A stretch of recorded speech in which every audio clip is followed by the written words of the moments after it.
यदि तुम्हारे जीवन में विपत्ति, दुख और संकट घिर जाए तो भगवान को कोसना नहीं, इसलिए बता रहे ये वो स्थिति प्रदान करने के लिए है जो तुम कभी किसी साधना से नहीं प्राप्त कर सकते।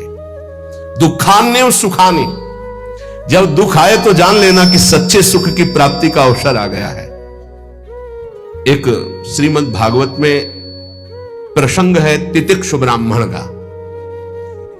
उसने कभी भी धर्म नहीं किया था, जीवन भर धन कमाया, परिवार का खूब विस्तार था, कंजूस स्वभाव का था, खूब पैसा एकत्रित करता, परिवार को भी नहीं सुख सुविधाएं देता, ना स्वयं लेता। जब हम धर्म नहीं करते हैं तो एकत्रित किया हुआ धन विविध प्रकार से नष्ट हो जाता है। इसलिए बुद्धिमान वही है जो अपने धन का सदुपयोग कर ले। जमा करना केवल उसका लक्ष्य नहीं, उसका सदुपयोग होना। धन्य है जिन्होंने धन का सदुपयोग कर लिया। उसने सदुपयोग भी नहीं किया, ना तो शरीर में, ना देवी संपदा की प्राप्ति में, ना किसी धर्म में। अचानक आग लग गई, धन नष्ट हो गया। परिवार वाले वैसे ही घृणा करते थे क्योंकि सुख सुविधा साफ छोड़ दिए, उसे निकाल दिए घर से। संपत्ति का नाश, कोई मित्र नहीं, कोई व्यवहारी नहीं। बड़ी अद्भुत घटना श्री कृष्णचंद्र जी उद्धव जी को सुना रहे। अब उसके मन में आया कि अरे पूरा जीवन जिस परिवार के लिए कोई मेरा नहीं, जो धन कमाया वो तो भस्म हो गया, अब क्या? शरीर तो वृद्ध है, अब क्या? तो हाथ उठाया और कहा, हे भगवान, अगर मेरी आयु अब कुछ भी है तो आज से मैं संकल्प लेता हूं मेरा जीवन आपके लिए। और इतना बड़ा महात्मा हुआ कि भगवान उसका यश गा रहे, पर देख लो उसके लोग उसको थूकते, पीटते, मारते, उसको सह करके वो ऐसा ब्रह्म ऋषि बना कि भागवत में उसकी चर्चा है। दुख भगवान की प्राप्ति निश्चित करा देता है यदि आप उबे ना तो। श्री स्वामी ओंकारानंद सरस्वती जी महाराज कह रहे थे, मेरे अंदर कोई भजन की कभी वृत्ति नहीं थी। मैं एक कपड़े का व्यापारी, नई अवस्था, आसपास कपड़े की दुकान थी, मेरी दुकान ज्यादा चलती थी। उन लोगों ने हमसे द्वेष कर लिया और रास्ते में घेर करके हमें बहुत मारा, जूतों से, थप्पड़ से, खून खच्चर कर दिया। जब मैं घर गया कपड़े भीजे हुए खून से, परिवार वाले बहुत रोए कि ऐसा मैं कुछ किसी से नहीं बोला, सह गया। पर उन लोगों में एक था बहुत ही दुष्ट, उसने 2-3 दिन बाद फिर अकेले मुझे मारा। तब मेरे दिमाग में आया कि कब तक पीटता रहूंगा, अब इसको मैं मारूंगा। तो व्यापारी था ही, मैंने करोली खरीदी, उन्हीं के बिल्कुल यथावत शब्द, करोली खरीदी, और रास्ते में जहां मुझे पीटा था वहीं खड़ा हो गया। अब वो तो पीटने वाले थे, उनको डर तो था नहीं, उनको पता नहीं था कि मैं किस भाव में खड़ा हूं। जे भी हुआ है मैं दौड़ पड़ा, मार करोली, उनको मार डाला, उसको मार डाला, और मार करके मैं कोतवाली पहुंचा और वहां आत्मसमर्पण कर दिया, बिना किसी गवाही के। मेरी ही गवाही में मुझे तन्हाई की सजा दी गई। जब तक न्याय ना होगा तब तक तन्हाई की सजा। और उसमें था कि आसपास कीलें लगी थी, बस केवल खड़े हो सकते हो, बैठ सकते हो, ना इधर ना इधर, बिल्कुल सीधा। जब वहां पहुंचा तब सोचा कि अरे ब्राह्मण के घर जन्म मिला और ये जीवन ऐसे कटेगा, ये तो भारी पाप हो गया हमसे।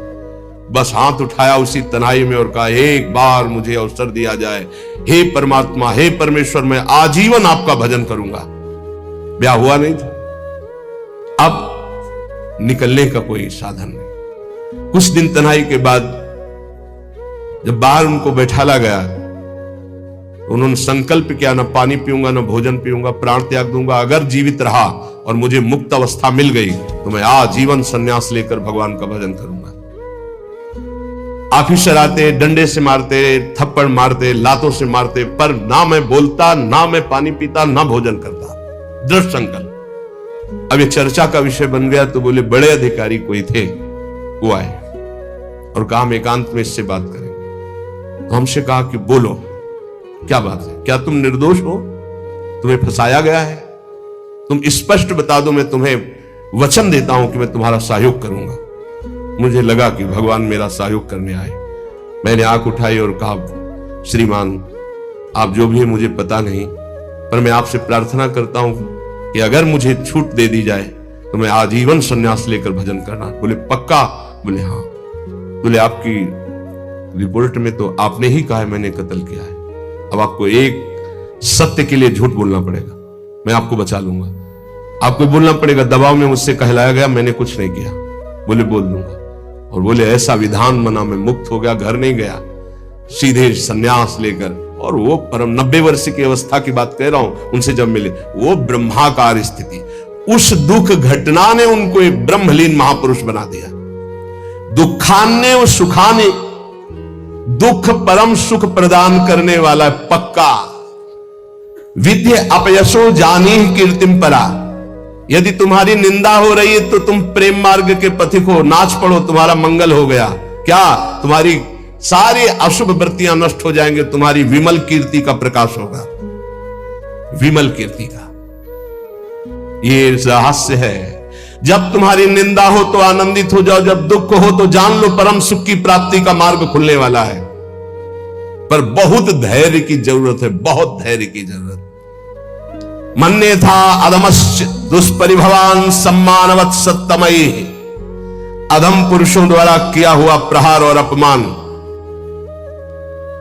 तू उसे महान सम्मान के समान गले लगा ले, क्योंकि तुझे प्रेम प्राप्त करना है प्रेम प्राप्त करना। दुख को महान सुख प्राप्ति का हेतु समझकर सहजा, निंदा को विमल कीर्ति के समान सहजा तो विमल कीर्ति हो जाएगी। और नीच पुरुषों द्वारा, अधम पुरुषों द्वारा किया हुआ अपमान प्रहार, उसे गले लगाओ। यह है अध्यात्म, यह अध्यात्म है, इसे अध्यात्म कहते हैं। ये शास्त्रों में लिखा ही है, बहुत कम है जो है ऐसे जो इसको धारण करते हैं, नहीं तो अब केवल मनोरंजन रह गया है। चर्चा का मतलब मनोरंजन रह गया है, जिससे तालियां बजे, जिससे मनोरंजन हो, वाहवाही हो, बस यही रहे। बोलो इसमें वाहवाही, बजाओ इसमें तालियां, बजा सकते हो तालियां? वाह वाह वाह नहीं बजा सकते, होश उड़ जाएंगे। दुखान्य व सुखाने, ये सब अध्यात्म है। विद्य अपयसो जाने कीर्तिम पराम, ओठ सूख जाएंगे जब धारण करने की सोचोगे। अध्यात्म। दैन्यान्येव महाविभूति मति सल्लाभान लाभान सदा, दैन्य ये महाविभूति है वैष्णव की। वैष्णव के पास संपत्ति क्या है? दैन्य। यही दरबार दीन को आदर रीति सदा चली आई। दैन्य, दैन्यान्यो महाविभूति मति सल्लाभान लाभान सदा, अलाभ को परम लाभ जानकर दैन्य भाव से मान अपमान दुख सुख जो भी परिस्थिति निंदा स्तुति सबको चीरता हुआ जो नाम जप करता हुआ आगे बढ़ता है, तो कह रहे वृंदावनम जीवनम, उसके जीवन में दिव्य वृंदावन का प्रकाश हो जाता है। भक्ति के सारांश में वर्णन करते हैं 64 अंग है। यदि ये 64 अंग भक्ति के संपूर्णतया हृदय में प्रकाशित हो जाए तो प्रेम अपने आप जागृत हो जाएगा। पहले एक उपासक ने प्रश्न किया कि हम कभी ये जपते हैं, कभी ये जपते हैं, कभी इनकी सेवा करते हैं, कभी इनकी सेवा करते हैं, बड़ा मन चंचल और दुविधा में फंसा रहता है, क्या करूं? तो यहां पहला भक्ति का लक्षण है श्री गुरु चरणों का आश्रय लेना। श्री गुरु चरण पादाश्रया। जब हम गुरुदेव के चरणों का आश्रय ले लेते हैं तो ये प्रश्न ही नहीं बनता जो वो प्रश्न कर रहे थे।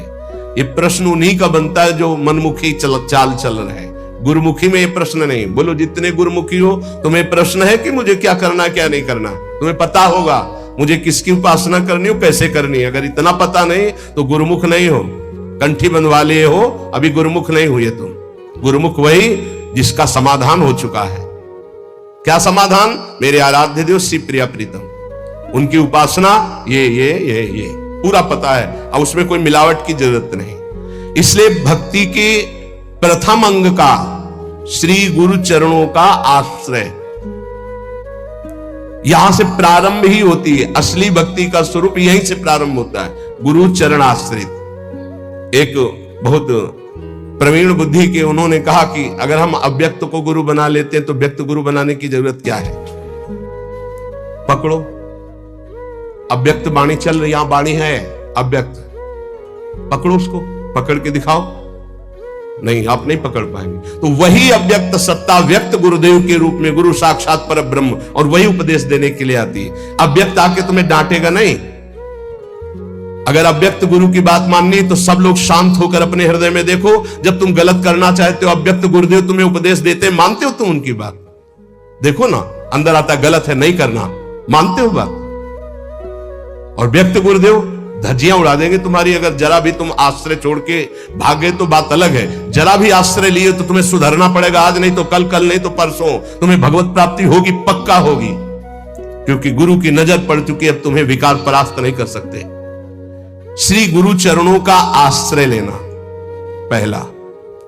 दूसरा, श्री गुरु चरणारविंद के आश्रित होकर उनसे मंत्र दीक्षा लेकर इष्ट से संबंध का परिचय जानना। गुरुदेव से मंत्र दीक्षा लेकर इष्ट से संबंध का परिचय जानना। आपको पता है आपका क्या संबंध है? पता होगा आपका अपने इष्ट से क्या संबंध है? पता है? भाव संबंध को गुरुदेव जो प्रदान करते हैं वो तो पता ही होगा कि आपका आपके इष्ट से क्या संबंध है, नहीं है? हाँ, ये अंदर का विषय है। अपने इष्ट से क्या संबंध है ये आपको पता होना चाहिए। गुरु मंत्र दीक्षा और इष्ट संबंध भक्ति के 64 अंगों में दूसरा, पहला है सबसे पहला गुरु आश्रय। एक आए थे बहुत ज्ञानी जी, बहुत बड़े ज्ञानी। मुझे मोह क्यों है? भ्रम हो गया। ये भ्रम क्यों है? क्योंकि अज्ञान है। यह ज्ञान क्यों है? क्योंकि आप स्वीकार के, ये आप कौन है? ब्रह्म है। ये ब्रह्म कैसे है? वह किसके चेला हो? गुरु बनाया किसी को? बनाने की चेष्टा की थी, किसी का नाम लिया, बोले बनाया तो किसी को नहीं, तो उनका कुछ नहीं हो। तो वह क्यों है? माथे में तिलक लगाया, कोई प्रश्नवाचक चिन्ह का नहीं, देख के ही पता चल जाएगा कि संप्रदाय के हो। नहीं चल रहे, क्यों संप्रदाय के हो? नहीं, आप किस संप्रदाय के? बोले क्यों, किसके चेला हो? बोले क्यों के।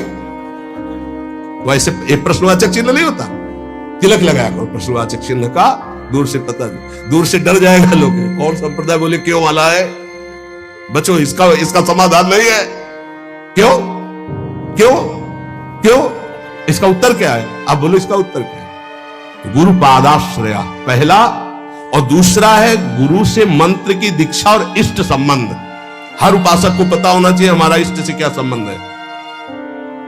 तीसरा, विश्वास पूर्वक गुरु चरणों के आश्रित होकर उनकी सेवा करना। गुरु चरणों की सेवा करना, आज्ञा सम्न सुसाहिब सेवा, गुरु की आज्ञा पे चलना। गुरु सेवा तज करहि जे बान, यह है अधर्म, यह है सब हानि कान न कर बेरा है। देखो, एक बात तो इतना समझी लो कि तुम मानो चाहे ना मानो, गुरु जी जो है वो भगवान ही है, दूसरा नहीं है। जितने भी गुरुदेव है सब भगवान है।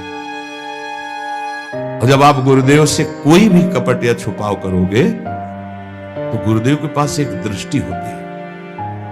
जैसे ऐसे देखो ना, तो टेलीविजन में सब नहीं दिखाई देता, जो चैनल लगा वो चल पड़ता है, ऐसे चल पड़ता है हर चैनल, तब हंसी आती है। कितने बच्चे हो तुम, क्या समझते हो तुम गुरु को? मनुष्य मानते हो? नहीं, कभी ऐसा। हम सबसे हाथ जोड़कर प्रार्थना करते हैं, एक घर ऐसा रखो जहां सत्य की व्यवहार वृत्ति हो। गुरुदेव, माफ हो जाएगा, सब माफ हो जाएगा, हमारी बात मान लेना। तुमने ऐसा किया जी, तो तुम्हें दंड भोगना पड़ेगा जी। कोई छुपाव नहीं, कोई कपट नहीं, कोई मत डरो, गुरु से सत्य व्यवहार करो। ये सबसे बड़ी गुरु सेवा है। गुरु ते कपट मित्र ते चोरी, या हो निर्धन या हो कोढ़ी। हम संतों की भाषा कह रहे हैं। कुष्ठ रोग से ग्रसित हो जाता है आगे चलकर जो गुरु से छल कपट करता है। ध्यान रखना, निर्धनता, भजनहीनता, ये सब उसके जीवन में आ जाएगी। ये सब 2 मिनट का काम, माया का 2 मिनट का काम है। फूलो मत, भूलो मत, सावधान। जिन्होंने मंत्र दिया है, जिन्होंने अपना जीवन दे दिया है, उनके तुम लाड़िले, वो तुम्हारा अमंगल करेंगे। तुम्हें डरना है इस बात से केवल कि हमसे कोई त्रुटि ना हो जाए। गुरु जी हमें डांटेंगे या फटकारेंगे या मारेंगे तो हमारा जीवन कृतकृत्य हो जाएगा। सच्ची मानिए, अभी मारा ही नहीं पड़ी इसलिए तुम बहक रहे हो। एक बार माया की मार तो बहुत खा चुके हो तुम। एक बार गुरु की पड़ जाएगी चपत तो जीवन ठीक हो जाएगा, पक्का समझ लो। जिस दिन गुरु करुणा करके एक चपत मार देंगे उस दिन से माया मारना बंद कर देंगे, पक्का समझ लेना। वो बड़े भाग्यशाली हैं जिनको गुरु की डांट और चपत लगती है। मनमानी आचरण करके ऐसा मत करना कि अब चपत खानी ही है कुछ ऐसा करे कि नाराज हो जाए तो फिर दिन भर नाराज ही बने रहेंगे, इतने हैं। अगर हमसे कोई गलती होती है और गुरु हम पर नाराज होते हैं, चपत मार देते हैं, तो माया की चपत से मुक्त हो जाओगे, पक्का। डरना नहीं, डरो इस बात से कि कहीं हमारे और गुरु के संबंध में कोई बीच में ना आ जाए। बस ये बात, कहीं दरार ना पड़ जाए। और जो डर होता है वो माया जनित, हम डरते नहीं। नरसिंह भगवान से सब डर रहे थे, प्रहलाद जी डरे क्या? दौड़ के गोद में हमारे गुरुदेव है, हमारे माता पिता है, हमारे मित्र हैं, हमारे प्रीतम है, हमारे स्वामी, यही सब है। तुम्हें माता च पिता तुम्हें, तुम्हें बंधुश्च सखा तुम्हें। तो गुरुदेव के प्रति निष्कपट निश्चल भाव रखना, इससे बड़ी कोई सेवा नहीं है। विश्वास पूर्वक गुरुदेव के चरणों की सेवा करना 64 भक्ति अंगों में, ये 3 तो केवल गुरुदेव में है। गुरुदेव के चरणों का आश्रय, गुरुदेव से प्रभु के मंत्र की दीक्षा और प्रभु से संबंध की जानकारी, तुम्हारा ये संबंध प्रभु से, विश्वास पूर्वक गुरु चरणों की सेवा, तीसरा। चौथा, जिस मार्ग में बड़े बड़े महापुरुष चले आए हैं उसी मार्ग का अवलंबन लेना। कोई नया स्थापित मार्ग नहीं, आचार्य परंपरा से होना चाहिए। लाखों इस परंपरा में सिद्ध रसिक हो गए हैं, लाखों, एक दो नहीं, लाखों, जो भगवत प्रेम में मत वाले।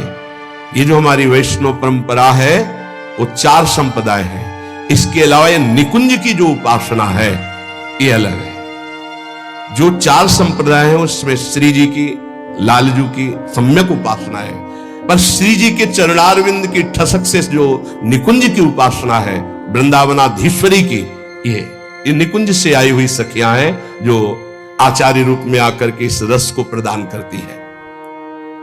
बड़े बड़े महाभागवतों द्वारा परिग्रहित मार्ग का ही अवलंबन करना। ऐसी जगह कभी ना जुड़े जहां आचार्य परंपरा ना हो। ध्यान रखो, परंपरा देखनी चाहिए, आचार्य परंपरा देखनी चाहिए। यहाँ राधा वेष्टम संप्रदाय करता आचार्यो राधा मंत्रदा सद्गुरुश्च मंत्रो राधा यश्च सर्वात्म नैवम वंदे राधा पाद पद्म प्रधानम श्रीत हरिवंशम। 5वां, गुरुदेव से भागवत संबंध में पूर्ण जानकारी होनी चाहिए। भागवत धर्म हमारा क्या है, जिस धर्म में हम दीक्षित हुए, हमारा कर्तव्य क्या है, हमारा लक्ष्य क्या है, हमारी दिनचर्या क्या होनी चाहिए। 6वां, अपने आराध्य देव की प्राप्ति के लिए भोगों का त्याग कर देना। जैसे कल एक भगवत पार्षद स्वरूप वो कह रहे थे कि कहीं कहीं हमको प्याज लहसुन बना भोजन मिल जाता है तो हम पा लेते हैं, तो अपराध तो नहीं। हमने कहा अपराध की बात तो अलग रही, लेकिन आप अपने स्वरूप को तो देखिए, आप कौन है। कंठी बंधी है, तिलक लगा हुआ है, ऐसे कोई कहीं भी बना के दे दे हम पालेंगे। क्या आप अपने लाला को लगाए बिना भूख पालेंगे? अब इसका उत्तर नहीं था। इसलिए जो भोग हम प्रभु को नहीं पवा सकते वो हम नहीं पा सकते, पक्का। भगवान के निमित्त भोगों का त्याग करना 6वीं भक्ति है। जो हम प्रभु को भोग नहीं लगा सकते वो हम नहीं पा सकते। 7वां, मथुरा वृंदावन आदि जो भगवत धाम है इनमें निवास करना। प्रभु के अपने आराध्य देव के, जैसे राम उपासक तो चित्रकूट है, अयोध्या है, कृष्ण उपासक तो ब्रज 84 कोशिश, जैसे हम प्रियाजू के उपासक तो हमारा जीवन वृंदावन है। अगर आप अखंड वास नहीं कर सकते तो 3 रात्रि वास कर लीजिए। जीवन में कभी आपको फुर्सत मिले तो आ जाइए, 3 रात्रि वास। पहले दिन उपवास कीजिए, दूसरे दिन फलाहार, तीसरे दिन 1 बार अन्न और चौथे दिन चले जाइए। नियम से रहिए। अगर आप कभी अवसर मिले तो कार्तिक मास है, सावन मास है, 10-15 दिन रुक गए, नहीं है तो 3 रात्रि रुक गए, नहीं ज्यादा है तो 24 घंटे रुक गए, लेकिन यात्रा करनी चाहिए। महाप्रभु चैतन्य देव जी ने जब जगन्नाथपुरी में नवद्वीप के सब वैष्णव जन गए थे तब यही कहा था कि गृहस्थी में विशेष भगवत आराधना का समय नहीं रहता, तो साल 6 महीने में ऐसा समय निकालना चाहिए कि 2-4 दिन साधु समागम करें, धाम वास करें, पुरी में वास करें, भगवत दर्शन, ऐसा करना चाहिए। अगर संयोग बन जाए तो 1-1, 2-2 रुपए जोड़ने चाहिए कि ये जाकर हम वहां पशु पक्षियों की सेवा कर देंगे, ठाकुर को भोग लगा देंगे, 2-4 संतों को भोजन पवा देंगे। गृहस्थी में ऐसा करना चाहिए। और जो विरक्त भाव में है वो तो धाम आदि का ही सेवन करते हैं। 7वां यह है मथुरा, वृंदावन, ब्रज, ऐसे 84 कोश है हमारा परम पावन ये ब्रज धाम, तो निवास करना चाहिए जितने दिन हो सके। अखंड तो को हो, कोई विशेष भाग्यशाली लाभ लेता है। 8